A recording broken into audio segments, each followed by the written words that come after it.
تخيل كده تكون داخل أكاديمية سحرية شيك وتكون متحمس عشان تتعلم أقوى التعاويذ وتكون ساحر أسطوري، لكن فجأة تكتشف إن المدرس الجديد بتاعك واحد كسلان جدا وبيحب النوم أكتر من التدريس، وكمان بيتعامل مع كل حاجة ببرود شديد. هتحس إن أنت اتضحك عليك مش كده؟ بس استنى شوية، لأن المدرس دوت مش عادي أبدا، وبيطلع وراه ماضي غامض جدا وعنده قوة تخليه كابوس لأي عدو. وفي الفيديو ده هنغوص في عالم مليان بالتعويذ والسحر ومجموعة خطيرة من الأكشن والكوميديا والإثارة بطريقة جبارة جدا، لأننا هنتكلم عن المدرس غالين رادس، واللي في الظاهر مدرس فاشل لكن في الحقيقة عبقري في القتال وبأسلوب مش طبيعي، وهنكتشف كل أسراره. وكمان هنعرف إزاي اتنقل من الاستهتار الشديد لأنه يكون بطل في معركة أكبر من أي توقعات. فلو أنت بقى بتحب الأنميات اللي فيها حماس شديد وكاريزما كبيرة من البطل ومفاجآت تقلب الدنيا، فأنت في المكان الصح يا صديقي. ويلا بينا ندخل عالم السحر مع غلين وأكاديمية السحرة المجانين.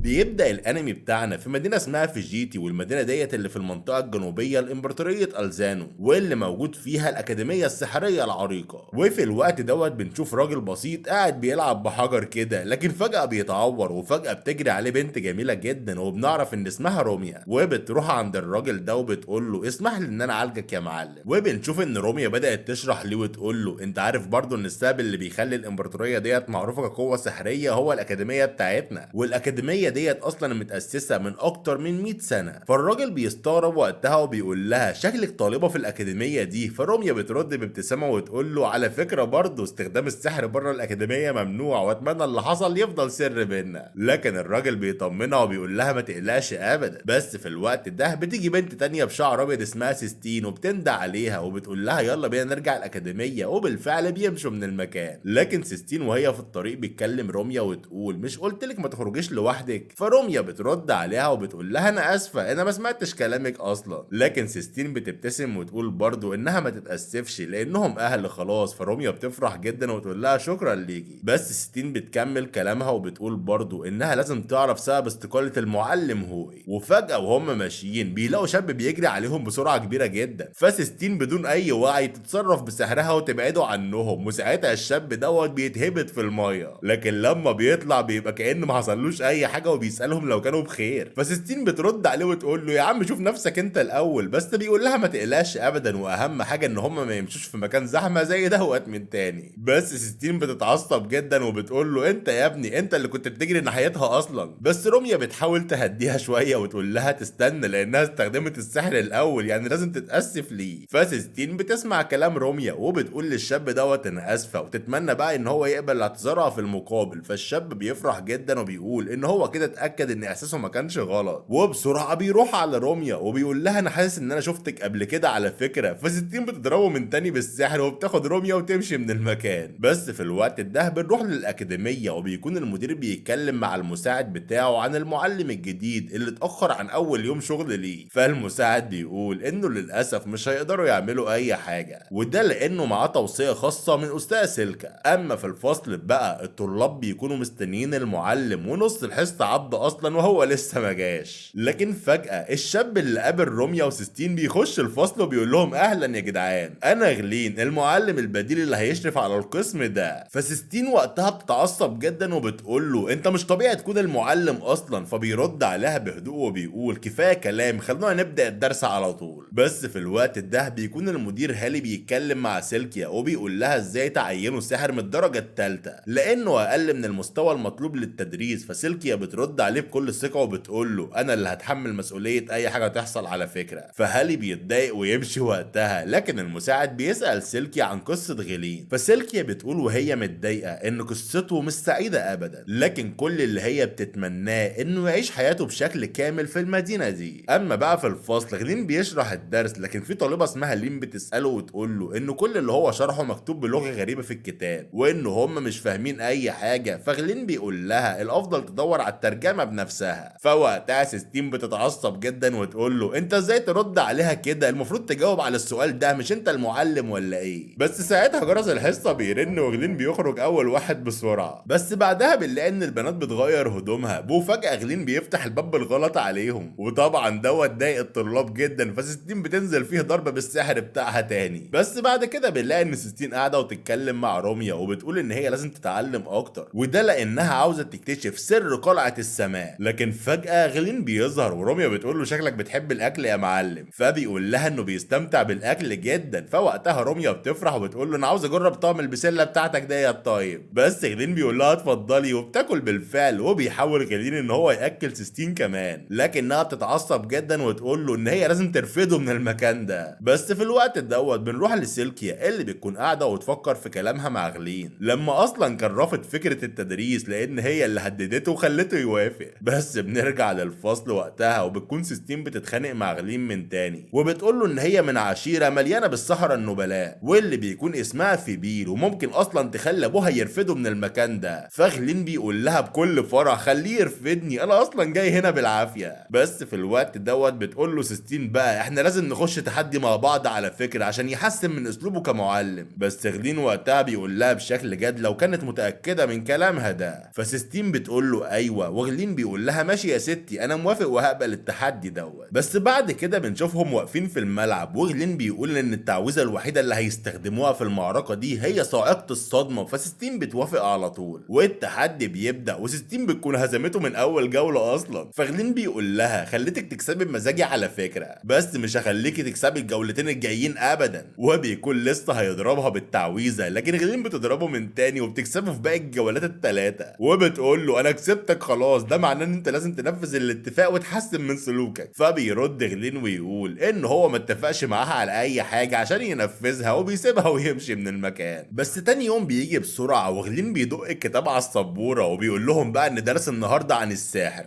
فسيستين بتتعصب وتقول له ان الترجمه مش واضحه، فبيرد عليها غلين ويقول لها انت لسه فاكره ان السحر حاجه عظيمه ونبيله يا ستي؟ وده بيعصب سيستين جدا، وبتقول له ان السحر طبعا حاجه عظيمه وهو اللي خلى البشريه تعيش بامان وسط الوحوش. لكن غلين بيقول لها بكل استهزاء ان كل ده ملوش اي لازمه. فسيستين بترد وتقول له انت اللي عمرك ما هتفهم ان السحر بيعلمنا حاجات كتير. فوقتها غلين بيقول لها ان السحر دوت هو مجرد وسيله للقتل وبس. فسيستين بتنفعل وبتضربه وقتها، لكن بنشوف ان غلين بيقول لنفسه انه لازم يروح يتكلم مع سيلكي عشان يمشي من المكان ده. بس في الوقت دوت بيشوف روميا وهي قاعده قدام دائره سحريه، فبيروح لها على طول وبيقول لها ان انت عارفه ان استخدام السحر الشخصي ممنوع هنا. بس روميا بتقول له انها كانت بتحاول تراجع بس ازاي تنشئ دوائر سحريه. فغلين بيقول لها ان اللي ناقصها دلوقتي هو الزئبق، وبيبدا يضيف اللي ناقص في الدائره السحريه. وفي الوقت دوت روميا بتنجح في انشاء الدائره السحريه فعلا، والبنت بتكون فرحانه جدا وبتشكره بعدها، لكن بتساله وتقول له انت اكيد بتحب السحر على فكره.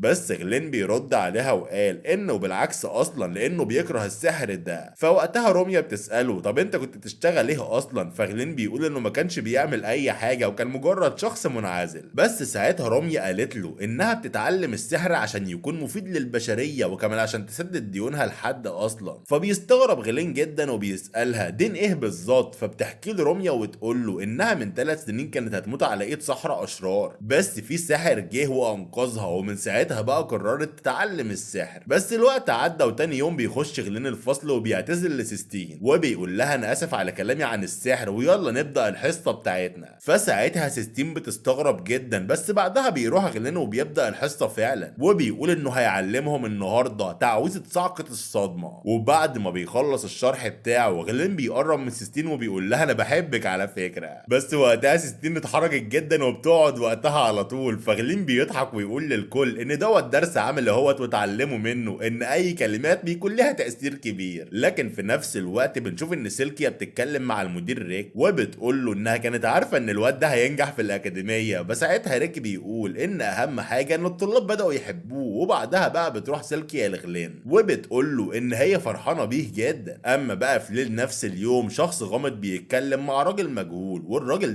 بيقول ان كل حاجه ماشيه حسب الخطه خلاص، بس بيقولوا برضو ان اللي اسمه غلين الجديد ممكن يبوظها. بس الشخص المجهول بيقول له ما تقلقش ابدا، لان غلين مجرد ساحر من الدرجه الثالثه ومش هيعرف يعمل اي حاجه. بس تاني يوم بيكون غلين واقف لوحده، بس فجاه بيحس بوجود شخص غريب، فبيقول غلين للشخص يطلع لانه حس بيه اصلا. فالشخص الغريب بيرد ويقول له شكلك شاطر جدا يا معلم لانك عرفت ان انا موجود. بس غلين بيقول له بشكل جد انت تطلع مين اصلا يا معلم؟ فبيقول له الشخص ده ان هم جايين يقتلوه. لكن في نفس الوقت في شخص غريب بيخش الفصل بتاع بطلنا، فالشاب ده بيقول بقى ان معلمهم مشغول وان هم هنا بدلوا النهارده. بس ستين بترد وتقول له ان ممنوع اي حد غريب يخش الفصل. فوقتها الشاب بيهجم عليها بسحر عسكري وبيقول لها لو اتكلمت تاني هتموتي. لكن ساعتها روميا وقفته على طول بسرعه وبتقول له ان هي الطالبه اللي هو عاوزها. فالشاب ده بيقول لها انا كنت متاكد انك هتعملي كده، تعالي معايا بقى دلوقتي. لكن سيستين بتحاول تمنعها وتقول لها ما تروحش معاهم، لكن روميا بتقول لها ما تقلقيش لان غلين هيحميهم. بس الشاب ده بيقول لهم لو قصدكم على المعلم الغبي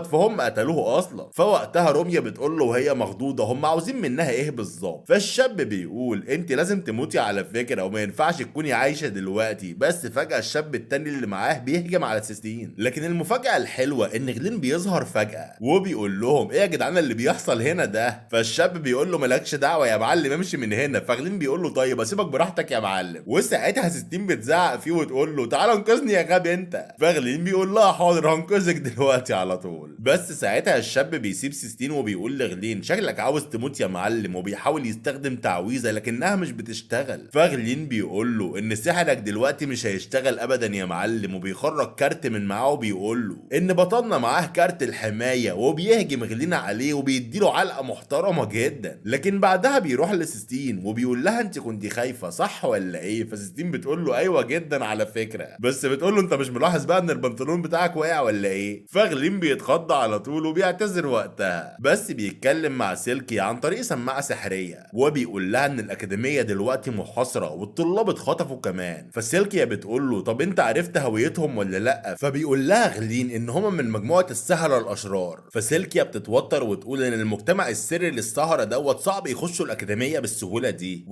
معناه ان في حد بيساعدهم من جوه. فغلين بيقول لها ان هم لازم يحققوا في الموضوع ده، بس الاول لازم ينقذوا الطلاب كلهم. فسيستين بتقول له هو انت لسه هتستنى لانهم لازم ينقذوا روميا على طول. فغلين بيقول لها ان هم لازم يستنوا الخطه الصح طبعا. لكن سيستين بتجري وتقول له انا هروح دلوقتي انقذها يا معلم، بس غلين بيوقفها على طول. بس وقتها سيستين بتقعد تعيط وتقول له انت كنت صح على فكره، لان السحر ملوش اي لازمه بسبب وجوده، روميا اختفت دلوقتي. لكن غلين بيقول لها ما تعيطيش يا غبيه، انا هقتل الدخلاء دول وهجيبها لك من تاني. لكن الشاب اللي اتعمل من فخاده شاورما بيقول لها ان المعلم ده قاتل شرير. بس في الوقت الدوامه السحريه بتظهر في المكان وهياكل عظميه بتخرج منها. فغلين بيقول لسيستين على طول تجهز تعويذتها بسرعه، لكن سيستين بتقول له ان هي خايفه ومش عارفه هتقدر تتحكم في السحر ولا لا. بس غلين بيقول لها انا معتمد عليك يا قطه. وبتبدا سيستين بالفعل تحضر التعويذه، اما غلين بيستخدم السحر الاسود وبيدمرهم بعدها على طول. لكن بيقول بعدها لسيستين انه استخدم طاقه سحريه كبيره جدا ولازم يرتاح شويه. بس فجاه بيظهر شخص غريب قدامهم وبيقول له ما توقعتش القوه تخرج منك لوحدك. فغلين بيقول له انت مين يا معلم وعايز ايه؟ فالشخص بيقول له عاوز اقتلك. لكن وقتها غلين بيقول لسيستين تقدري تستخدمي سحر التاني، لكنها بتقول له للاسف لا، وده لانها استهلكت كل طاقتها السحريه. فغلين بيقول لها اخرجي من هنا طيب وبيزقها بعيد، وفورا بيهجم على الشخص لكن سيستين بتقول له انت مش هتعرف تكمل بالحاله يا عم. لكن غلين بيقول لها مش مهم، المهم ان هم ينقذوا روميا. وبعد معركه شرسه جدا غلين بيقدر ينتصر عليه وبيفوق بعد كده لانه فقد الوعي، وبيتكلم مع سيلكيا وبيقول لها لقيتي اي حاجه عن الجاسوس ولا لسه؟ فسيلكيا بتقول له ان هي لسه بتحقق. فغلين بيقول لها ان مكان دائره الانتقال في البرج الطويل صح، انا رايح هناك. وبيبدا يجري بسرعه للبرج وبيلاقي روميا بالفعل. فبيقول لها انه كان عارف ان هو هيلاقيها هنا، بس الخاطف بيظهر وقتها وبيقول له انت غبي جدا وساذج على فكره لانه هيقضي عليه بتعويذه الموت. فروميا بتقول له كفايه ارجوك. بس غلين بيسالها ويقول لها هو المعلم القديم بتاعكوا صح ولا ايه؟ فبتقول له ايوه. فساعتها الخاطف بيقول له لو عرفت تبطل دايره الانتقال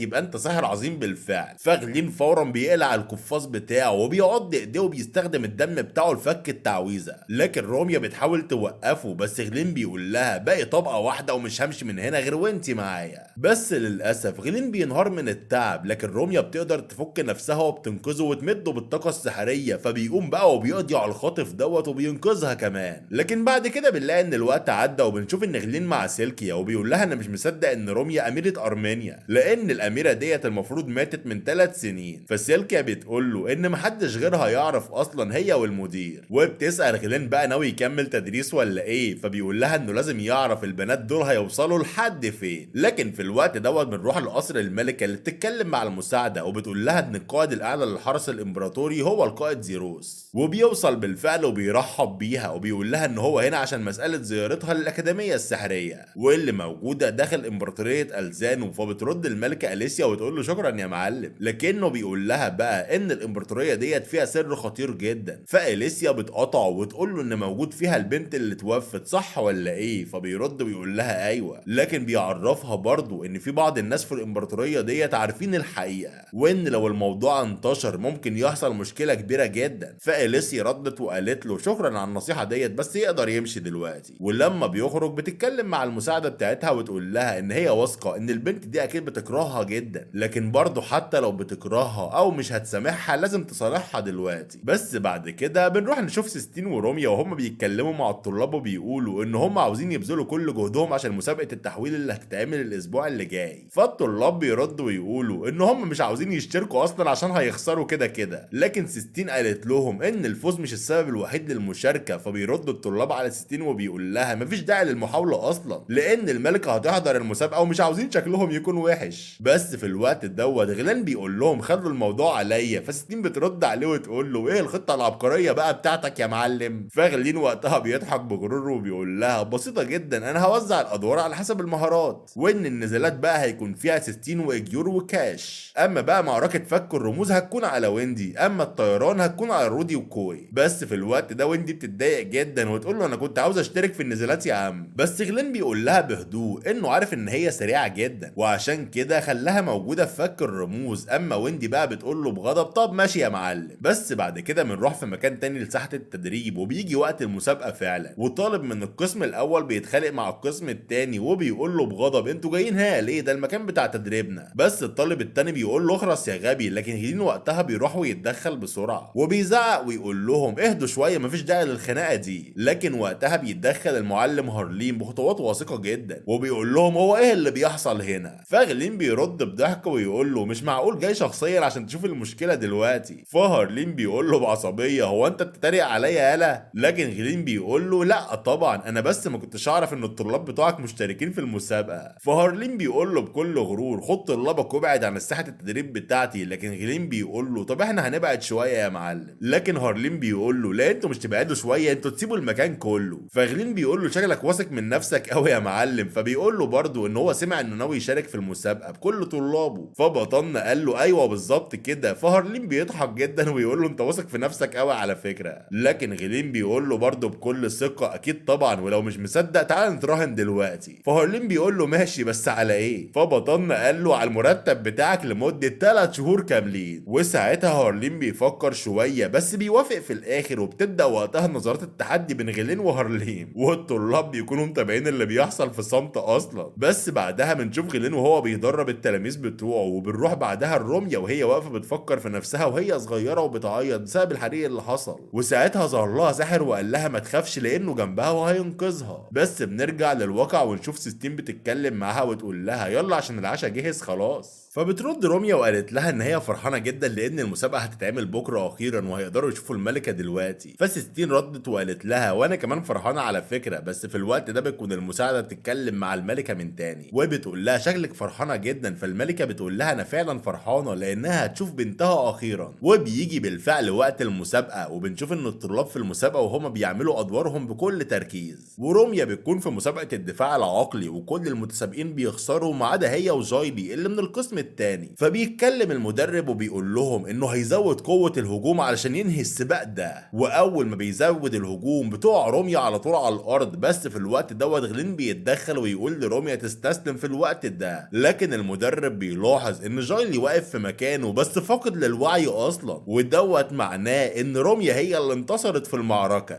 ووقتها سيستين بتفرح جدا وبتنط في حضن روميا وتقول لها انت انتصرتي اخيرا. لكن بعدها بنروح لسيلكيا اللي تتكلم مع اليسيا وتقول لها ان المسابقه عجبتها ولا ايه. فردت الملكه وقالت انها اكيد عجبتها لانها شافت بنتها دلوقتي. بس بعد كده بنروح للطلاب وهم قاعدين بياكلوا، وبتروح لين بقى بتنادي على غلين وتقول له انها كانت عاوزه تتكلم معاه شويه، بس بطلنا بيقول لها اتفضلي. فبتقول له بقى انها عايزه تبدل مكانها في المسابقه مع اي شخص تاني. لكن غلين بيقول لها برضه انها مشتركه في مسابقه الوهم الذاتي، فبتقول له ايوه، وانها كمان اتدربت عليها لكن للاسف مش بتعرف تتقنها ابدا. فبطلنا بيقول لها ان ممكن ننقلها بالفعل. فلين بتفرح جدا وبتقول له شكرا، بس بتكون خايفه برضه تخسر في المسابقه دي. لكن غلين قال لها ما تقلقش ابدا لانه هيدربها بتحويل الشكل، وبيتحول لشكل روميا. وبيقول لها بقى ان اهم حاجه ان هي تحط في دماغها صوره الحاجه اللي هي عاوزاها بالظبط وتبدا على طول تتحول ليها. فالبنت بتضحك جدا، لكن غلين بيستغرب وسالها ضحكت على ايه. فبتقول له انت بتتكلم بصوتك على شكل روميا. بس بعدها بتمشي بقى وبتظهر سيستينا على طول وبتكون فاكره ان روميا الحقيقيه هي بطلنا، وبتعرفه بقى ان هي جابت الاكل ليه دلوقتي خلاص. لكن وقتها غلين بيقول في نفسه ما ينفعش اضحك على التلميذه بتاعتي بسبب الاكل، بس هو جعان جدا. فبياخد صندوق الاكل منها وبيكون هياكل على طول. في روميا بتظهر بالفعل وبتقول لهم انا اسفه على التاخير بتاعي. وهنا بقى سيستين بتفهم ان دوت فخ من غلين وبتنزل فيه ضرب بعد كده. لكن بيكون غلين قاعد لوحده وروميا بتروح له على طول ومعاها اكل تاني وبتقول له انا حاسه ان انت جعان والله يا معلم. فبطلنا بيفرح جدا وبيقعد ياكل. بس في الوقت دوت الملكه بتظهر وبتقول لغلين ان هي محتاجه تتكلم معاه. فبيقول لها اسف ما عنديش اي وقت. لكن لما بيرفع راسه بيشوف ان هي الملكه وبيتخض جدا ويقول لها اسف ان انا عملت كده. لكن وقتها بنشوف اليسيا بتتكلم معاه وبتقول له ان عدى سنه من اخر مره شافته فيها. وبعد شويه كلام بتروح على روميا وتقول لها عدى وقت كتير دلوقتي انت كبرتي خالص. لكن روميا بتقول لها انا روميا على فكره انت فاهمه غلط. فبترد اليسيا وقالت عندك حق فعلا لان ارمينيا توفت بسبب المرض. فروميا بتقول بقى ان هي اسفه وبتمشي وتسيبها من المكان. بس بعدها بنشوف زيروس الحارس الشخصي بيوقف اليسيا وبيسالها كانت فين. فبتقول له انها كانت بتعمل حاجه معينه ليها. فبيقول لها اعذريني. وبيظهر في الوقت دوت حراسه وبيرفعوا السيف عليها وبيحاصروا الملكه وبيعرفها بقى ان هي هتروح معاه دلوقتي. بس في نفس الوقت بنشوف سيستين بتتكلم مع بطلنا وبتساله عن روميا. فبيرد ويحكي ليها عن اللي حصل كله. فسيستين بتتفاجئ وتقول له ارجوك روح شوفها دلوقتي على طول. لكن غلين بيقول لها انها ما تقلقش لانه هيدور عليها. وبعدها بيروح لروميا بالفعل وبيسالها بتتفرج على ايه. فروميا بتقول له انها بتبص على القلاده بتاعتها وانه اكيد عارف ان هي بنت الملكه فعلا. فبيقول لها انه عارف فعلا وعاوز يعرف بقى ليه عملت كده دلوقتي. لكن بتقول له ان هي فاهمه ان الملكه سابتها تهرب عشان عندها قوه سحريه نادره، بس هي مش قادره تسامحها برضه. لكن غلين بيقول لها انت غلطانه على فكره، ولو فضلتي على الموقف ده هتندمي جدا بعد كده. فروميا بتقف وتقول له انا هروح اتكلم معاها خلاص، لكن عاوزاه يروح معاها برضه. فغلين بيوافق. لكن في الوقت ده الحرس الامبراطوري بيوصلوا وبيسالوا عن روميا. فبيقولوا لها بقى انت محكوم عليكي بالاعدام بسبب خيانتك للمملكه. لكن غلين بيرد ويقول انه ما ينفعش يعدموها من غير مذكره. فالحراس بيردوا ويقولوا ليه احنا واخدين اذن خلاص، وانه لو وقف في طريقهم دلوقتي هيموت هو كمان. فروميا على طول بترد ان هي موافقه على الحكم ده، بس بترجهم يسيبوا بطلنا يمشي من المكان. فغلين بيتعصب جدا وبيقول لها بس يا غبيه. فالحراس بيتضايقوا بقى وبيضربوها على دماغه وبياخدوا روميا ويمشوا من المكان وبيربطوها في شجره وبيقولوا لها تغمض عينيها دلوقتي. بس قبل ما يقتلوها بطلنا بيظهر وبيقول لها تفضل مغمضه عينيها. وفي الوقت ده بيستخدم تعويذه النور الساطع وبيقدر انه يخلص على الحراس كلهم. فالبنت بتتفاجئ وبتقول له انت ليه كل مره بتنقذني يا عم؟ فبطلنا بيرد ويقول لها عشان لو ما عملتش كده ستين مش هتسيبني في حالي. لكن فجاه بيلاقوا الحراس بيجروا عليهم. فبطلنا بياخد روميا وبيجري من المكان وبيقول ان هم لازم يتكلموا مع الملكه عشان يفهموا الموضوع، بس مش هيعرفوا يوصلوا لها بالشكل ده. وبيقرر ان هو يستنجد بسلكه وبالفعل بيتكلم معاها وبيقول ان هم لازم يكلموا الملكه. فبترد وتقول له ان هي مش هتعرف ترد عليه دلوقتي، بس كل اللي تقدر تقوله انه لازم يتصرف بنفسه. بس بعد ما بتقفل معاه بيظهر اتنين اسمهم البرت وريل وبنشوف ان ريل بتهجم على غلين عشان تضربه. بس بعدها بنروح لانيانور اللي بيتكلم مع سلكا وبتقول لها ان هي حطت قلاده لعنه الموت المتفاعله حوالين رقبه الملكه، وده لانهم عاوزين يستخدموا حياتها في تنفيذ المهمه الكبيره بتاعتهم. لكن بعدها بنرجع لبطلنا اللي بيضرب ريل وبيقول لها انا كنت هموت دلوقتي بسببك. فبترد روميا بقى وتقول هم مين دول اصلا؟ فبيتكلم غلين ويقول ان هم اصحابه القدام. بس البرت بيقول له مفيش وقت للكلام دوت، احنا لازم نتصرف دلوقتي دلوقتي لان الحرس الامبراطوري بيراقبوا الملكه دلوقتي بشكل شديد جدا، وشكلهم كده بيتصرفوا من دماغهم عشان يخلصوا من الاميره. لكن ريل بتتكلم وتقول له احنا مجهزين خطه اصلا، واول حاجه هي ان هم يهجموا على العدو من قدام على طول. لكن بطلنا بيقول لهم انه لازم يقف قدام الملكه الاول، وبيقول بقى ان هو عاوز منهم طلب صغير كده. بس الوقت بيمشي وبنشوف ان البرت وهو مع طلاب القسم الثاني، وبيقول لهم انا جاي هنا عشان اوصل لكم رساله. فبيتكلم غلين بقى في الرساله ويقول انه سلم قيادتهم في المسابقه ديت لالبرت عشان يمشيهم، وده لانه مشغول دلوقتي ومش هيقدر يكون معاهم، فبيتمنى بقى ان هم ينتصروا في المسابقه. فاللي حصل ده بيضايق سيستين جدا، وبتقول ان هم مش واثقين في الاتنين دول اصلا. لكن ريل بتقول لها ما تقلقش. فوقتها سيستين بتقول للفريق ان هم لازم يسمعوا كلام غلين عشان يكسبوا المسابقه دي. وبالفعل بيبدا السباق وبتكسب سيستين المسابقه بتاعه التحويل، وبيجي بقى دور اخر جوله. بس في الوقت ده زيروس بيتكلم مع ساحر، واللي بيقول انه ما قدروش يقتلوا الاميره لان غلين وقف قدامهم وانقذها. فساعتها زيروس بيتعصب جدا وبيقول انهم لازم يتصرفوا دلوقتي على طول. لكن بنرجع وقتها للمسابقه وبنشوف سيستين بتتنافس مع طالب تاني وبتكون هتخسر، بس بتقدر ان هي تقف من تاني، وفي الاخر بينتصروا في المسابقه النهائيه. بس فجاه بقى البرت وريل بيتحولوا لغلين وروميا، ووقتها بيتصدم زيروس. فغلين بيقول له احنا حولنا اشكالنا عن طريق الوهم يا معلم. فزيروس وقتها اتعصب جدا وبيقول لهم انتوا لازم تموتوا على فكره عشان يقدروا يحافظوا على الملكه والمملكه بتاعتهم. بس اليسيا بتفضل ساكته، فبطلنا بيكون مستغرب وبيقول لها هو انت ليه مش بتتكلمي؟ فبتقول له انا موافقه على قرار موت روميا اصلا. لكن وقتها غلين بيكون استغرب جدا وبيقول ان اكيد في حاجه غلط، وبيبدا يتكلم مع الملكه وبيقول لها ان القلاده اللي في رقبتك دي جميله جدا. فالملكه بتقول له انها القلاده المفضله عندها. بس فجاه غلين بيجري على الملكه وبيقلعها القلاده ديت، وده بيخلي زيروس استغرب جدا ازاي الملكه لسه عايشه بعد ما قلعت القلاده. لكن وقتها بطلنا بيطلع البطاقه بتاعته، والملكه بتروح في حضن روميا على طول وبتقول لها انا اسفه عشان اذيتك. لكن بنشوف برضو ان اليسيا بتتكلم مع سيلكا وبتقول لها انا همشي بقى خلاص من هنا، وبنتي سامحتني خلاص. لكن بعد كده بنشوف ان روميا وهي بتتكلم مع غلين وبتقول له هو انت عرفت منين ان الملكه كانت بتكذب علينا؟ فبيقول لها ان من 3 سنين لما كانت مخطوفه والدتها طلبت منه المساعده وقالت له انه لازم ينقذها اصلا. لكن في الوقت ده غلين بيسمع صوت في المطعم، واول ما بيخش بيلاقي ستين هناك وبتجري عليه وبتحضنه كمان، وبتقول له ان هي فرحانه بيه لانه انقذ روميا. بس بعد شويه بنلاقيها واقفه معاه وبتقول له انت قلت انك هتدربني على تعويذه جديده وانهم دلوقتي يقدروا يرفعوا من طاقتهم السحريه. فبطلنا قال لها انه كان بيدربها على القتال عشان تعرف وقت الهجوم والدفاع المناسب. فالبنت اصلا بتتضايق وتقول له انا عاوز ابدا في التعويذ يا عم ورفع الطاقه السحريه. لكنه بيقول لها انها لما تبقى متمكنه في القتال القريب الاول هيعلمها بعد كده السحر العسكري. فالبنت بتستغرب وتقول له انا ما قلتش ان انا عاوزه سحر عسكري يا عم. لكن غلين بيقول لها ما تقلقش لانها لو خايفه من السحر العسكري فهو هيكون جنبها. بس تاني يوم على طول بنلاقي روميا مع بطلنا وبتقول له شكلك ما نمتش كويس. فبيقول لها ايوه انا ما نمتش اصلا، وده لانه كان تعبان طول الوقت لانه بيدرب سيستين. بس في الوقت ده بنشوف ريل وهي بتهجم عليه، فغلين بيتخض جدا. لكن سيستين وقتها بتقول له هي لابسه كده ليه؟ فبطلنا بيرد بعصبيه ويقول ان مستحيل تكون ديت التلميذه الجديده عندنا. فسيستين استغربت وقالت له هو انت قصدك ايه بالظبط يا عم؟ فبطلنا قال ان الامبراطوريه عاوزه تعين حارس جديد لروميا، وان اكيد بقى هم باعتين ريل دلوقتي عشان كده. فروميا وقتها بتفرح جدا. فبطلنا بيقول لريل عرفي نفسك بقى للطلاب. فبتقول لهم انها اسمها ريل وانها مجنده في الامبراطوريه وبتقعد تقول اسرار كتير. فبطلنا بيوقفها على طول. بس في الوقت دوت بتقوم لين وبتقول لريل انا عاوز اسالك سؤال. وبتقول لها انت قلتي انك جايه من مدينه ايتيريا لكن ما قلتيش فين ابوكي وامك. فبترد عليهم وتقول انها كانت عندها اخ كبير بس. لكن غلين بيقاطعها ويقول لهم محدش يسالها اي اسئله عن عيلتها لان للاسف هي ما عندهاش اي اقارب. بس وقتها بنروح لسيستين اللي بتتعلم تعويذه سحريه جديده في الهجوم. لكن لما بيجي دور ريل ما بتعرفش تعمل اي حاجه. فغلين بيكون متفاجئ لانه ما كانش يعرف ان ريل ضعيفه بالشكل ده، وبيروح يتكلم معاها ويقول لها قدامك فرصه واحده بس للهجوم. فبتقول له هو انا ما ينفعش اغير التعويذه؟ لكنه بيقول لها ما ينفعش طبعا لان دي التعويذه الوحيده اللي التلاميذ بيستخدموها في المدرسه. بس هي بقى مش بتهتم بكلامه وبتبدا تحضر تعويذه سحر عسكري، وبتقسم جهاز التدريب لنصين. بس في الوقت ده كل الطلاب بيتفاجئوا جدا من قوتها دي. بس بعدها بنشوف روميا وهي واقفه تتكلم مع البنت وبتقول لها بقى تعالي معانا عشان ناكل. فريد بترد وتقول لهم ان الغدا مش ضروري لانها ممكن تقعد صايمه لمده ايام. فبتستغرب روميا الكلام ده وتقول لها ما ينفعش تقعدي كل ده من غير اكل. وبنشوف انهم بالفعل راحوا عشان ياكلوا وبتقف ريل قدام كيكه الفراوله، وبعدها بنشوفهم قاعدين على الترابيزه على طول. لكن روميا بتتكلم وتقول لها شكلك بتحبي النوع دوت من الاكل الاكل جدا زي سيستين، فبترد ريل وتقول لها ايوه. بس بعدها بيعدي الوقت وبنشوف غلين بيتكلم مع الطلاب وبيقول لهم انه عايز منهم حاجه، فبيقولوا ليه يتفضل يتكلم. فغلين بيسالهم عن موقع مختبر الابحاث الكيميائيه، فواحد من الطلاب بيقول له ان موجود على جزيره سيناء. فغلين بيقول له برافو عليك يا معلم، انا بقى هاخدكم وهنروح على المكان ده. وهنا الطلاب كلهم بيفرحوا جدا، بس في نفس الوقت بيكونوا البنات ماشيين وفي تاجر بيوقفهم ويقول لهم اشتروا من عندي البضاعه ديت. لكن في اللحظه دي غلين بيوصل وبيقول له سيب التلاميذ بتوعي يا عم، لكن التاجر بيقنعه ان هم يشتروا البضاعه كلها. فغلين بيقول له انت اكيد موجود هنا عشان ريل يا معلم. فوقتها بقى التاجر بيقلع القناع وبيطلع البرت وبيقول له هو انت عرفت منين؟ فبطلنا بيقول له يا عم انت بتراقب روميا من بعيد عشان تحميها صح ولا ايه؟ فالبرت بيقول له ايوه، لكن في حاجه عاوز يحذره منها وهي ريل. فغلين بيرد بيقول له ليه يا عم؟ فبيقول له ان هي خطيره جدا وهو عارف.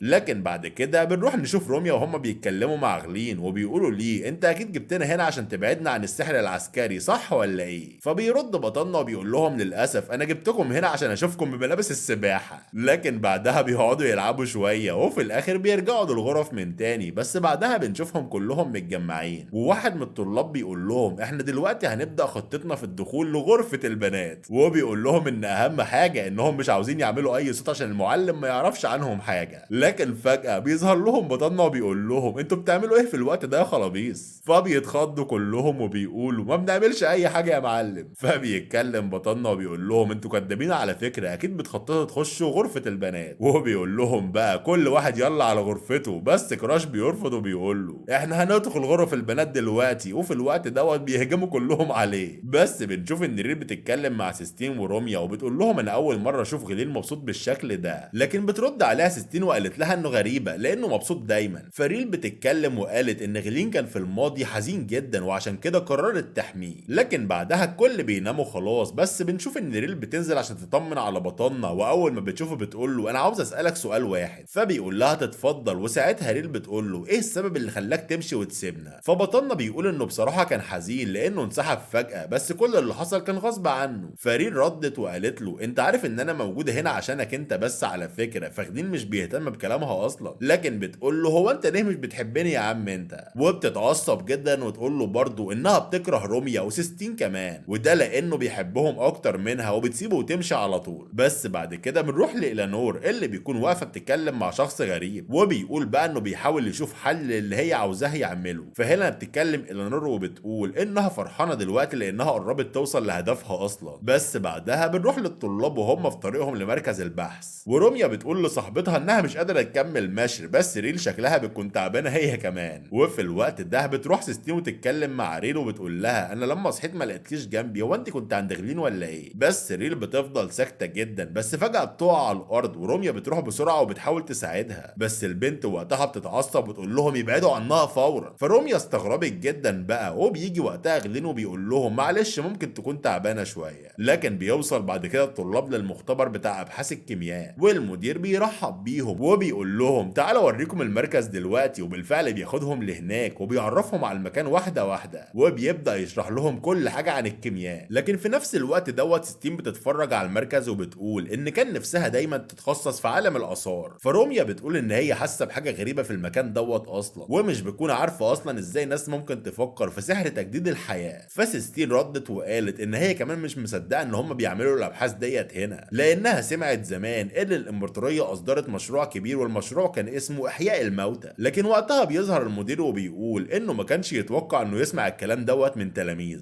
فبتتخض سيستين وتقول له يا عم انا بهزر، لانه اكيد عارف ان محدش يقدر يحيي الموتى. بس بيرد المدير ويقول لها في الوقت اللي هم فيه ده مفيش اي سحر يقدر يقول عكس كده، لكن هم عندهم مشروع اسمه احياء الموتى بالفعل. فبيجي بطلنا في اللحظه دي ويكلموا عن المشروع ده، وبيبدا يشرح للكل ان من خلال المشروع دوت هيقدروا يصنعوا جسم تاني من نفس الشخص. فسيستين بتجري عليه وبتشكره لانه شرح الموضوع دوت، وبيفضلوا كلهم بقى يتكلموا عن الموضوع ده. لكن في الاخر سيستين بتسالهم هم محتاجين ايه عشان يكملوا المشروع ده. فبيتكلم المدير وبيقول ان هم محتاجين سحر اصلي. فبترد سيستين وتقول له بس اصلا مستحيل تلاقوا شخص بيستعمل السحر الاصلي يا عم. لكن المدير بيضحك ويقول لها انا عارف دوت اكيد. بس بعد كده برضه بنشوف ان سيستين مع روميا وبتقول لها تعالي نروح ناكل اي حاجه. فبتروح بقى تكلم ريل وتقول لها تعالي معانا، بس ريل بتتعصب بيتعصب برضه، ولما بيشوفهم غلين بيروح لهم ويقول لهم كفايه حزن بقى، لكن البنت مش بترد عليهم وتسيبهم وبتجري من المكان. بس بنشوف برضه ان غلين بيتكلم مع سيستين وروميا وبيقول لهم انا عارف انكم زعلانين من البنت، بس ما يزعلوش بقى لانها لسه طفله برضه وانها مش عارفه تتعامل معاهم. فروميا بترد عليه وتقول له انهم مش زعلانين لانها اكيد متضايقه من حاجه. فسيستين بقى بتقف وتقول ان هي هتروح تدور عليها دلوقتي وتصالحها كمان، لكن غلين بيقول لها انا اللي هروح ادور عليها. وعند ريل بنشوف ان هي قاعده بتعيط بالفعل، بس فجاه بيظهر لها شخص غريب واللي كان بيتكلم مع إلينور وبيقول لها انت بتعيطي ليه؟ فريل بتخاف جدا وتقول له انت مين يا عم؟ فبيتكلم الشخص دوت ويقول لها هو انت نسيت اخوك الكبير ولا ايه؟ فالبنت اتفاجئت جدا وتقول له انت ازاي هنا؟ بس في نفس الوقت إلينور بتتكلم مع البرتو وبيقول لها ما كنتش اتوقع ابدا انك تيجي تاني هنا، بس اوعدك بقى انها هتكون اخر مره اشوفك فيها. وبيبدا بالفعل يهجم عليها، بس هي بتقدر تحمي نفسها منه وبتقول له انت غبي جدا على فكره. لكن البرت بيقول لها انا واثق انك لسه بتحاولي تقتلي روميا، بس لازم تعرف بقى ان ده مش هيحصل ابدا. والاتنين بيهجموا على بعض فعلا، بس بنرجع وقتها لروميا واللي هي قاعده تتكلم مع سيستين وبتقول لها هو ايه اللي ممكن يكون مزعل ريل؟ لكن سيستين بترد وتقول انها ما تعرفش، بس لازم تروح تشتري اكل دلوقتي لانهم اكيد هيرجعوا جعانين. ولما بنروح بقى عند ريل بتتكلم مع اللي اسمه سام وبتقول له انت المفروض تكون ميت اصلا. فاخوها بيرد ويقول لها ان المنظمه كانت تقتله بالفعل، لكنه عمل معاهم اتفاق وهو انه هيشتغل معاهم بس يسيبوه عايش، وللاسف دلوقتي بقى هو عبد عندهم. لكن بيقول انه زهق خلاص وعاوز يسيبهم وهي الوحيده اللي هتعرف تساعده. بس وقتها ريل بترد وتقول له هو انا المفروض اعمل ايه طيب دلوقتي؟ فبيتكلم سام وقال لها عاوزك تسلمين لي روميا، وده لان المنظمه محتاجاها وكمان عاوزها تقتل الساحر اللي اسمه غلين. وبيقول لها انت لازم تعملي كده عشان تنقذيني، وبيفضل بقى يترجاها انها تنقذه من المنظمه. بس مره واحده بطلنا بيظهر وبيقول له يبعد عنها فورا، وكمان بيهجم عليه وبيكون لسه هيقتله. بس وقتها ريل بتتدخل وبتخرج السيف بتاعها وبتضرب بطلنا وبتقول له بقى انها هتعيش من النهارده عشان اخوها وبس. بس المشهد ساعتها بيروح لسيستين وهي راجعه للغرفه، واول ما بتفتح الباب بتلاقي ان روميا واقعه على الارض وريل بتكون واقفه جنبها. فبتتكلم سيستين معاها وبتقول لها انت عملتي ايه؟ فريل بتقول لها ما تخافش لانها ما قتلتهاش لسه وهي فاقده الوعي بس. فسيستين اتعصبت جدا وقالت لها انت ليه بتعملي كده وفين المعلم؟ لكن ريل بتقول لها انها قتلته بدم بارد وهتاخد روميا دلوقتي وتمشي من هنا. فبترد سيستين وتقول لها انت لو اتحركتي من هنا هدمر المكان كله اصلا، بس للاسف مش بتقدر تعمل اي حاجه، وده لانها بتخاف على روميا وبتضطر في الاخر تسيب ريل تاخدها وتمشي من المكان. بس في الوقت دوت البرت بيظهر وبيكون شايل غنى على كتفه، واول ما بيخش بيحطه على السرير وبيقول لها ما تخافيش خالص هو لسه عايش، بس للاسف مش هيقدروا ينقذوه. فستين بتقعد تعيط وتقول له انها ممكن تقدر تستخدم سحر الشفاء وهتحاول تنقذه كمان. بس البرت بيقول لها انه جرب سحر الشفاء ومش نافع معاه، وان السحر الوحيد اللي ممكن ينقذه هو السحر الابيض. فبترد وتقول له مش المفروض ان السحر ده بيحتاج كميه كبيره من المانا؟ فبيرد ويقول لها ايوه، وانه دلوقتي هيستخدم قوه المانا بتاعته عشان يحاولوا ينقذوه. وبيقول كمان ان هي لازم تساعده وتعمل لغلين تنفس صناعي لانه مش قادر يتنفس لوحده. فبترد وتقول له يا عم انا مش هعرف اعمل كده، اعمل انت كده. لكنه بيقول لها انها لازم تتجرأ كده عشان ما يموتش منهم. بس بعد كده بنروح لسان وهو واقف قدام روميا وبيقول لها اخيرا فوت يا اميره. فبترد عليه وتقول له انت مين يا عم؟ فبيعرفها بقى ان هو اخو ريل وجابها هنا عشان محتاجها في ابحاثهم. فالبنت اتفاجئت وبتقول له هو فين المعلم بتاعي؟ فبيرد سام وبيقول ان اخته قتلته وهو اصلا كان شخص غبي. وبعدها بنرجع لبطلنا من تاني وبيكون فتح عينيه بالفعل. فالبرت بيقول له الحمد لله على سلامتك يا معلم، وبيتكلم غنين ساعتها ويقول هو مين اللي انقذني بالظبط؟ فالبرت بيقول له ان سيستين هي اللي انقذته عن طريق المنى بتاعتها والتنفس الصناعي كمان. بس بعدها بطلنا بيقوم وبيعرف البرت كل اللي حصل. فبيقول له انا حذرتك منها قبل كده بس انت ما سمعتش الكلام. لكن غلين بيقول له كنت شاكك ان الباحثين كانوا بيخططوا لحاجه خطيره بس ما كانش يعرف ايه هي لسه. بس البرت بيقول له انه كان عارف كل حاجه لان جاله تقرير ان مدير الاكاديميه عاوز يقبض على البنت وده عشان يكمل مشروع احياء الموتى. بس بطلنا بيتعصب جدا ويقول له كان المفروض تقول لي عشان ما نستخدمهاش كتشتيت. بس البرت بيقول له كان لازم يعمل كده والا ما كانوش هيكتشفوا حقيقه البنت ريل. وبيقول له كمان اللي هم لازم يخلصوا منها. بس بطلنا بيقول له ان هم هيفهموها الاول ان اللي بتعمله دوت خطير وهيحاولوا يرجعوها في صفهم من تاني حتى لو خانتهم. لكن البرت بيقول له انت الوحيد اللي ما ينفعش تتكلم عن الخيانه لانك خنتنا زمان وهربت اصلا. فبطلنا فبطلنا بيتعصب جدا. لكن بعدها بنروح لمدير مركز الابحاث واللي بيكون واقف قدام روميا وعيونه بيكون مليانه بالشر وهي بصله بخوف كبير اصلا، بس بيقول لها بابتسامه خبيثه واخيرا بقى مشروع اعاده الاحياء هيكتمل دلوقتي. فروميا بتبدا تترعش وبترد بصوت مهزوز وبتقول له هو انت عاوز مني ايه يا عم ارجوك سيبني امشي من هنا. لكنه بيقول لها ببرود حتى لو بتحلمي عمرك ما هتهربي من المكان ده. لكن في الوقت دوت الينور بتحس بحاجه غريبه في قلبها، ولما بتحط ايدها على صدرها بتخاف فجاه وبتكتشف ان في جهاز تتبع مزروع جواها اصلا. لكن مدير المركز بيقول لها ما تقلقيش مش هخليهم يوصلوا للغرفه ديت ابدا لانهم ببساطه هيكونوا وجبه للمخلوقات بتاعته. وبنشوف وقتها ان غلين والبرت ماشيين في طريقهم للمجموعه دي وماشيين بحذر شديد. لكن فجاه اسد ضخم بيظهر وبيهجم عليهم، بس البرت بياخد خطوه لقدام وكله ثقه وبيقول لبطلنا بقى سيب لي الوحش ده، وبيتحرك بسرعه كبيره وفي لحظه واحده بيقدر يقضي عليه.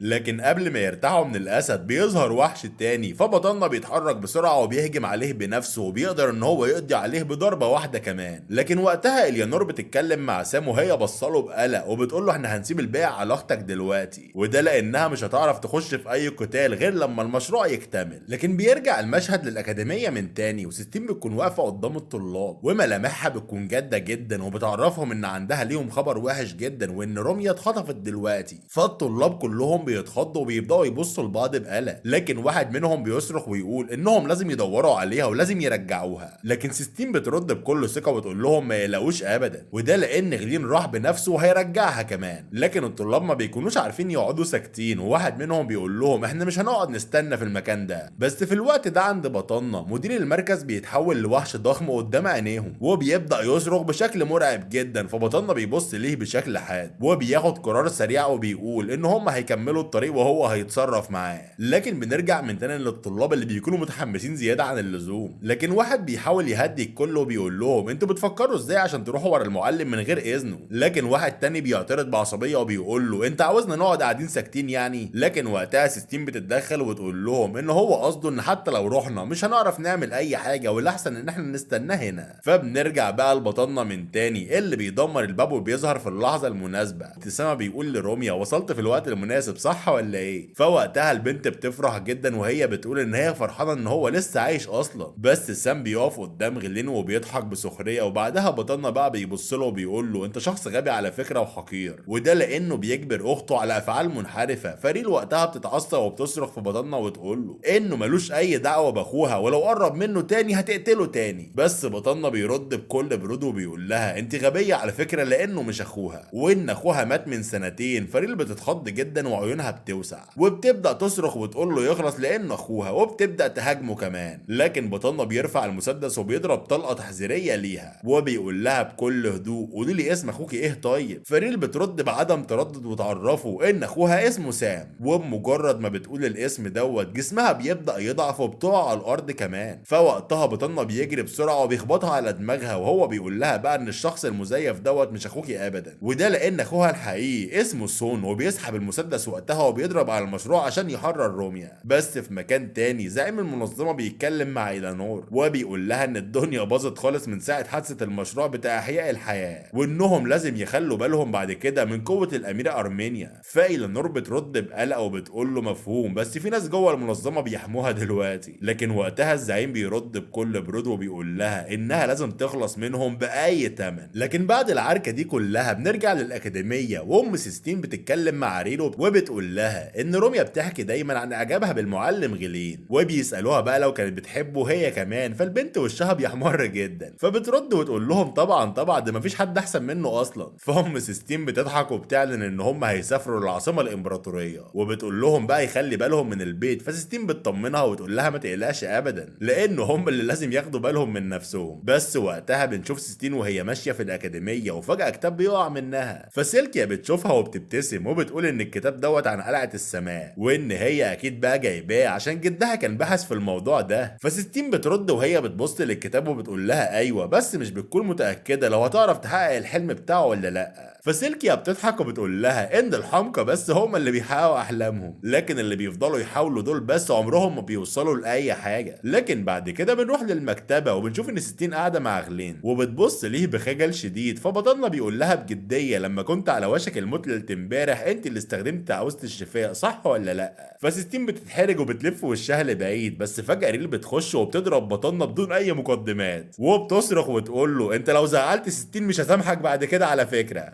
لكن في الاكاديميه بقى بيكون في شاب غامض بيخرج من عربيه بحصان وبيتكلم مع سيستين وبيقول لها انا ما كنتش اتوقع ابدا الاقيكي في المكان ده. فوقتها سيستين بتتفاجئ جدا وبتبص ليه بصدمه وبتقول له هو انت يا عم؟ فساعتها الشاب بيبتسم وبيقول لها انا خطيبك على فكره، وانه جاي الاكاديميه دلوقتي كمعلم ضيف. فسيستين بتكون مصدومه جدا، لكن غلين بيبص للشاب ده بتحدي شديد. اما بقى في مساء نفس اليوم في ساحه الاكاديميه الشاب ده بيتكلم مع سيستين بشكل جد جدا وبيسالها لو كانت لسه فاكراها ولا لا. فسيستين بترد بهدوء وبتقول له ايوه طبعا. وساعتها الشاب بيقف فجاه بقى وبيقول بانفعال ارجوكي وافق على الزواج بيا. لكن في اللحظه دي روميا بتحس بالخطر وبتبص لبطلنا بقلق وتقول له في حاجه غلط على فكره. فبطلنا بيضحك وبيهزر وبيقول لها انت بس اللي غيرانه علاقتك، لكن ملامح سيستين بتكون متوتره جدا. لكن بتشوف ان سيستين بتعتذر ليه لانها مش تعرف تقبل العرض بتاعه ابدا، وبتعرفه بقى ان هي وعدت جدها انها تكتشف سر قلعه السماء. فالشاب ده بيقعد يضحك وبنعرف ان اسمه ليوس وبيقول لها انت لسه عايشه في الخيال بتاعك ده انا قلت قبل كده ان محدش هيقدر يوصل للقلعه دي اصلا، وان هي تصدقه لانه خياله مش موجود في حياتهم كلها. فسيستين بترد وتقول له انها مستحيل تتخلى عن احلامها دي حتى لو كلامه كان صح. لكن وقتها بيظهر بطلنا وبيقول له ما تتكلمش معاها بالطريقه دي مره تانية. لكن ليوس بيرد عليه ويقول له هو انت اصلا بتراقبنا ليه؟ انا هتكلم مع المدير وهقول له انت بتعمل ايه. لكن سيستين بترد عليه وتقول له ان المعلم مش بيراقبهم ولا حاجه وكان جاي بس عشان ياخدها. فبيرد ليوس وبيقول لها ياخدك ليه اصلا؟ فبترد سيستين وتقول له انا والمعلم مرتبطين يا معلم ومتفقين على الجواز كمان. فبيستغرب ليوس وبيقول لها ان الكلام دوت عمره ما يبقى حقيقي، لان مستحيل واحده جميله زيها تحب شخص غبي زي ده. بس بطلنا بيقول له انهم مرتبطين من زمان اصلا وعملوا علاقه مع بعض كمان. بس في الوقت دوت سيستين بتتعصب جدا وبتديله بالقلم. فبيتكلم ليوس وبيقول انه مش هيسمح ليه يخطف حبيبته بالسهوله دي. فغلين بيرد ويقول له ايه رايك طيب نعمل تحدي مع بعض؟ فليوس بيقول له انا موافق يا معلم بس مش النهارده. لكن بعدها بنشوف المعلم غلين بيتكلم مع الطلاب وبيقول لهم انه عاوزهم يجهزوا للتحدي ده، وده لانهم هينافسوا مع المعلم ليوس ولو انتصروا هيتجوز سيستين وساعتها هيكون غني جدا. لكن طلابه بيردوا ويقولوا ان هم مش مستعدين للموضوع ده، بس بيقول لهم بقى ما يقلقوش ابدا لانه هيدربهم كويس. بس بعدها بنشوف ان البرت بيتكلم مع بطلنا وبيقول له انت مش شايف ان غلط تراهن على تلاميذ زي دول؟ فبيرد غلين وبيقول له انا لو كسبت الرهان دوت هعيش مرتاح طول حياتي يا معلم. بس البرت بيقول له خلينا بس في المهم دلوقتي، انا سمعت ان الغراب الملاك هرب من المدينه دي. فبيتخض غلين جدا. لكن بعدها بنشوف ان بطلنا ماشي لوحده وبيكون في نفس الوقت دوت شخص مجهول بيتكلم مع ليوس وبيساله عن اللي حصل بينه وبين المعلم غلين. فبيرد ليوس وقال ان هم اتحدوا بعض دلوقتي وان هو قبل. بس الشخص ده بيرد على ليوس وبيقول له يجهز نفسه كويس جدا. ولما بنروح للمدرسه بيكون المدير بيتكلم ويقول لهم احنا دلوقتي بنستعد لتحدي كبير جدا بين غلين وليوس. ففي الوقت ده المعلم الجديد بيروح يمسك ايد سيستين وبيقول لها ما تقلقيش ابدا انا هنتصر في التحدي ده عشان ارجع لك من تاني. لكن وقتها بنشوف ان بطلنا بيتكلم مع سيستين وبيسالها لو كانت بالفعل هتتجوز الشخص اللي هينتصر. فسيستين بتقول له بقى ان هي مش عارفه بس لسه عندها حلم ولازم تحققه. لكن بعدها بيبدا التحدي على طول بين القسم الثاني والقسم الرابع، وليوس بيقدر ان هو ينتصر في اول جوله، لكن القسم الثاني بتاع بطلنا بيكسب جوله كمان بسبب ريل. بس بنشوف بعد كده ان غلين بيتكلم مع طلاب القسم الرابع وبيقول لهم انه مش هيخليهم ينتصروا ابدا، والكلام ده عصبهم جدا وبيقولوا ان هم لو انتصروا على غلين هيكسبوا التحدي كله. وبيبداوا يجروا وراه لكن مش بيقدروا يمسكوه، وبنكتشف ان غلين كان عامل ليهم فخ وبيوقعهم فيه كمان. لكن ساعتها بنشوف ان المدير بيتكلم ويقول ان التحدي خلاص انتهى بالتعادل. فليوس بيتعصب جدا وبيقول للفريق بتاعه انتوا اغبياء على فكره. بس غلين بيتدخل وقتها ويقول له مش المفروض تتكلم مع فريقك بالشكل ده. لكن وقتها ليوس بيتعصب جدا عليه وبيقول له مالكش دعوه، وانه مش هيتنازل عن التحدي دوت ابدا لحد ما ينتصر وياخد منه سيستين. لكن لكن سيستين بتتدخل وقتها وتقول لهم كفايه كده. بس وقتها غلين بيقول لليوس ان هم هيتحدوا بعض دلوقتي في الفناء اللي ورا الاكاديميه. فاليوس بيقول له انت واثق من كلامك دوت يا معلم؟ فغلين بيقول له ايوه طبعا واثق. فساعتها سيستين اتضايقت جدا وبتضرب بطنه بالقلم وبتقول له بقى انها بتكرهه. بس بعدها بنشوف روميا بتتكلم مع سيستين وبتقول لها هو انت ليه عملتي كده مع المعلم غلين؟ فبترد وتقول لها انا عملت كده لانها حست بالاهانه. فبترد روميا وتقول ان اللي عملته دوت ما ينفعش ابدا وانها لازم تروح تتكلم معاه وتفهم الهدف بتاعه والخطه بتاعته كمان. لكن ساعتها بنشوف ان البرت بيتكلم مع جنود من الامبراطوريه وبيقول لهم ان الشخص اللي مات دوت مات بسبب غبار الملاك. فبيرد القائد ويقول له ان المرض دوت انتشر في المدينه وكده ممكن يكون خطر كبير جدا. فبيتكلم البرت وبيقول له اكيد طبعا دي الحاله الخامسه. بس بعدها بنشوف بطلنا واقف بيتكلم مع نفسه وبيقول انه كان عارف انه كان قاسي مع سيستين بس ده اللي المفروض يحصل. فبتظهر وقتها سيستين وتقول له هو انت بتتكلم مع مين يا عم؟ فبطلنا بيتخض جدا ويقول لها هو انت بتعملي ايه هنا؟ فبترد عليه وتقول له جاوب على السؤال بتاعي، كنت بتكلم مين؟ فبيقول لها ان من وقت طويل كان في شاب غبي معجب بساحرة العدالة وكان بيجتهد دايما في السحر لحد ما بقى ساحر في الجيش الامبراطوري كمان. لكن للاسف بقى الساحرة ديت ماتت على ايده وهو ما قدرش يعمل لها اي حاجة. لكن بعد الحادثة دي قرر يبعد عن السحر ويكون عاطل عن العمل ومنعزل كمان. فبتفهم سيستين انه بيحكي لها قصة حياته لكن بتسأله هو ليه عاوز يكسب الرهان. فبيرد ويقول لها ان الرهان مش فارق معاه اصلا وان كل اللي عمله ده عشان تحقق حلمها. فبترد وتشكره وبيضحك بقى بطلنا وبيقول لها ان هو اصلا كان فخور بنفسه عشان بيساعد تلميذ غبية زيها. فالبنت بتتضايق وتقول له انت اللي غبي على فكرة. بس في الوقت دوت بيظهر ليوس وفجأة بيقول لبطلنا انت شخص جبان على فكرة لانك بتتكلم بذكاء عن ماضيه. وبما انه بقى ساحر من الامبراطورية فهو يقدر يقول انه عارف ماضيه بالكامل. فبيرد غلين ويقول له يمشي من هنا فورا. فبيتكلم ليوس وبيقول له انت طبعا عارف ان الاشخاص اللي قتلت قبل كده ما ينفعش تدرس طلاب في الاكاديميه. فغلين بيتضايق جدا وبيقول له انا قلت لك امشي من هنا دلوقتي وبيبدا يهجم عليه كمان. لكن الغريب انه مش بيقدر يعمل له اي حاجه وبنشوف ان ليوس بيضربه وبيظهر وقتها مخلوقات غريبه جدا. فبطلنا بيتخض وبيقول هو ازاي قادر يصنع الكائنات دي؟ فبترد سيستين وتقول له اكيد استخدم تقنيه اظهار الكائنات عادي. فبيرد ليوس ويقول لها انت ذكيه لكن بيعرفها انه بيستخدم سحر سري في الكيمياء وده عشان يعمل كائنات شيطانيه وبيأمر وقتها الكائنات دي تهجم على بطلنا فورا. وللاسف غلين مش بيقدر يعمل اي حاجه قدام الكائنات دي بسبب قوتها الكبيره وبيقع مرمي على الارض. فوقتها ليوس بيروح لبطلنا بيقول له يمشي من المكان ده ويستعد عشان التحدي بتاعهم. وبالفعل بقى غلين بيمشي من المكان فسيستين بتكون خايفه عليه جدا وبتجري وراها على طول. بس ليوس بيمسكها ويقول لها تقبل الجواز منه وده لانه ممكن يتجوزها بالقوه عن طريق تهديدها بروميا. بس بعدها بنشوف سيستين واقفه لوحدها بتفكر بس بتسأل ليوس لو كان بيتحد مع الاشرار. فبيرد ويقول لها انت اللي غبيه لانه مستحيل يشتغل مع الناس دي. بس تاني يوم بنشوف طلاب بيتكلموا ويقولوا انهم سمعوا ان سيستين هتوافق على عرض الجواز من ليوس وبالفعل بتظهر وبتقول لهم ان هي هتعمل كده فعلا. فاللي اسمها دينا بتجري عليها وبتقول لها انت هتتجوزي بالفعل؟ فبتقول لها ايوه والكل بيستغربوا الموضوع ده لان بيعدي الوقت وبنشوف حفل الجواز بتاعهم بيبدا وبيكون بطلنا لسه مختفي وما ظهرش ابدا طول الوقت. لكن في نص حفل الزفاف بيظهر اخيرا فجأة وبيقول انه مش هيسمع لشخص غبي زي اليوس دوت انه ياخد سيستين منه وبيرمي وقتها قنبله في الهواء وبياخد البنت وبيهرب من المكان. لكن بعدها بنشوف سيستين وهي بتضرب فيه وبتقول له يسيبها لانها عاوزه ترجع لحفله الجواز. فبطلنا بيرد بيقول لها انه عارف ان اليوس دوت اجبرها على الجواز منه عن طريق روميا. فبتعيط سيستين وقتها وتقول له طب انت كنت فين طول الوقت ده؟ لكن بطلنا بيقول لها انه هرب عشان كان لازم يشوف حل يرجعها بيه. فالبنت ردت وقالت له هو انت طيب عرفت ان لويس مش بيحبني اصلا؟ فغلين ساعتها بيقول لها هو انت عرفتي منين اصلا؟ فبترد وتقول له ان عرفت من طريق كلامه وافعاله كلها. لكن فجأة بيظهر قدامهم ناس مدمنة لغبار الملاك وده اللي انتشر في العاصمة كلها. فبطلنا وقتها بيكون خايف وبيكون مستغرب اصلا ان المرض انتشر بالسرعة دي وبنشوف ان باقي الطلاب بيحاربوا كمان مجموعة من المدمنين دول. بس فجأة البرت بيظهر وبيقولوا الريل تاخد الطلاب وتمشي من المكان فورا. بس بنرجع ساعتها لسيستين اللي بتتكلم مع بطلنا وبتقول له هم مين دول اصلا؟ فبيرد ويقول لها دول المجموعة من الناس ميتة وبينفذوا اوامر صاحبهم وان هي دلوقتي لازم تهرب بسرعة من المكان. فسيستين بتقول له ما تقلقش ابدا وان هي هتكون بخير. لكنه بيرد ويقول لها فبيقول لها تخلي بالها دلوقتي من نفسها وبيبدأ الهجوم على المدمنين دول وبينزل قتل فيهم وبيقول ان الغبي اللي اسمه ليوس دوت بعتهم عشان يقتلوا سيستين زي ما عمل مع صاحبته زمان. لكنه بيروح ياخد سيستين وبيجروا من المكان، فاللي اسمه ليوس بيظهر وبيقول له برافو عليك يا معلم. فغلين بيقول له بقى انا كنت واثق ان انت مش ليوس اصلا. فبيرد ويقول له انا فعلا مش ليوس. وبيرد غلين عليه ويقول له يبقى انت واحد من هيئة الامبراطور صح ولا ايه؟ فبيقول له بالظبط كده. فستين وقتها بتخاف جدا وبتقول فين ليوس طيب؟ فالشخص ده بيرد ويقول انه ضرب مخدر من زمان بس للاسف ما قدرش يستحمل ومات اصلا. فبيقف بطلنا وقتها قدام سيستين وبيقول لها انها لازم تمشي من هنا بسرعه فورا. فالعدو بيقول لها ان غلين عنده حق لانها لو فضلت هنا هيقتلها فورا. وفي الوقت ده سيستين بتخاف جدا وبتمشي بالفعل من المكان. بس بعدها بنشوف بطلنا بيتكلم مع العدو ده وبيقول له هو انت جاي هنا عشان تبيد الجيش ولا ايه؟ لكن ساعتها سيستين بتظهر فجأة وبتضرب الشخص دوت بقوة كبيرة جدا وبتقول لبطلنا انها مش هتسيبه ابدا، والاتنين بيهجموا على العدو دوت بكل قوتهم. ورغم ان قوته ضخمة جدا بس هما بيقدروا يتخلصوا منه في الاخر. بس بنكتشف ان بطلنا ما قدرش يقتله في المعركة دي وبيتكلم مع ألبرت وبيعتذر لانه ما قدرش يخلص عليه. لكن ألبرت بيقول له انت عملت اللي عليك يا معلم. بس بعد كده بنشوف ان غلين واقف بيتكلم مع سيلكيا وبتقول له بقى انه ما بقاش صغير دلوقتي وانها جايه تعرفه انها هتنزل تحت الارض وده عشان تستكشف الغاز المدينه الطايره ومش هترجع دلوقتي ابدا وان كل حاجه في المكان ده هتكون مسؤوليته. فغلين بقى بيقول لها انه هياخد باله من الاكاديميه والطلاب والاتنين بيودعوا بعض في الاخر. وبكده يا اساطير بينتهي الانمي بتاعنا. لكن دلوقتي بقى محدش ينسى يظبطنا لايكات واشتراك في القناه. وكمان لو انتوا عاوزين انمي معين نشتغله في القناه هنا عرفوني تحت في الكومنتات. واشوفكم على خير في الفيديو الجاي. سلام.